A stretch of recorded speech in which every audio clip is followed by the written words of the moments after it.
நம்முடைய அருட்தந்தையார் ஸ்டார்வின் ஐயா அவர்களே மற்றும் உதவி அருட்தந்தையர்கள் திரு பிரவீன் ராஜ் அவர்களே மற்றும் மிக்கேல் ராஜ் அவர்களே மற்றும் நிகழ்ச்சியில் கலந்து கொண்டுள்ள அருட் சகோதரியர்களே, அருட் சகோதரர்களே மற்றும் நம்முடைய ஸ்னோஸ் யூத்தினுடைய எங்களை வரவேற்ற தம்பி உள்ளிட்ட அதில் நிர்வாக பொறுப்பில் இருக்கக்கூடிய அத்துணை தம்பிமார்களே, அதுபோல கலை நிகழ்ச்சி மூலம் நம்மளுடைய இந்த நிகழ்ச்சியை மெருகேற்றிட உள்ள சிறார் சிறுமிகளை, அவர்களை தயார் செய்து இந்த மேடையிலே அவர்களை ஆட வைத்து பாட வைத்து அழகு பார்க்குவதற்காக வருகை தந்துள்ள துணை பெற்றோர்களே,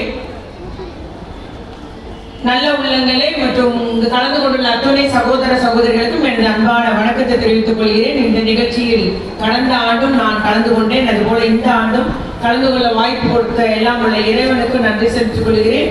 இந்த வாய்ப்பு கொடுத்த ஸ்னோஸ் யூத் தம்பிமார்களுக்கும் எனது அன்பான நன்றியை தெரிவித்துக் கொள்கிறேன். இங்கு அவர்கள் வரவேற்பு ஆற்றுவதிலிருந்து ஒவ்வொரு நிகழ்வாக பார்க்கும்போது நாம் எந்த அளவுக்கு இளைஞர்களை, வருங்கால சந்ததியினரை, வருங்கால இந்திய தலைவர்களை நாம் உருவாக்குகிறோம் என்பதை நாம் அறிய முடிகிறது.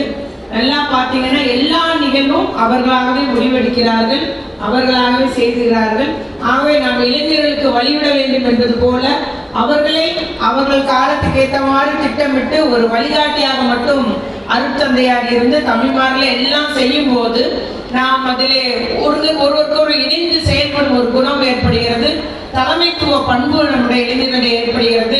அதுபோல விட்டுக் கொடுத்தல், அட்ஜஸ்ட்மெண்ட், ஒரு நிகழ்வை வெற்றிகரமாக அமைக்கணும்னா எல்லாரும் இணைஞ்சு ஒருத்தர் விட்டு கொடுக்கும் போது தான் சக்சஸ்ஃபுல்லா அவங்க கொண்டு வர முடியும் என்பதையும் அவர்கள் நடைமுறையிலே எல்லாம் கற்றுக்குவாங்க. ஆகவே நம்ம இந்த ஸ்னோஸ் யூத் என்பது அந்த பெயர்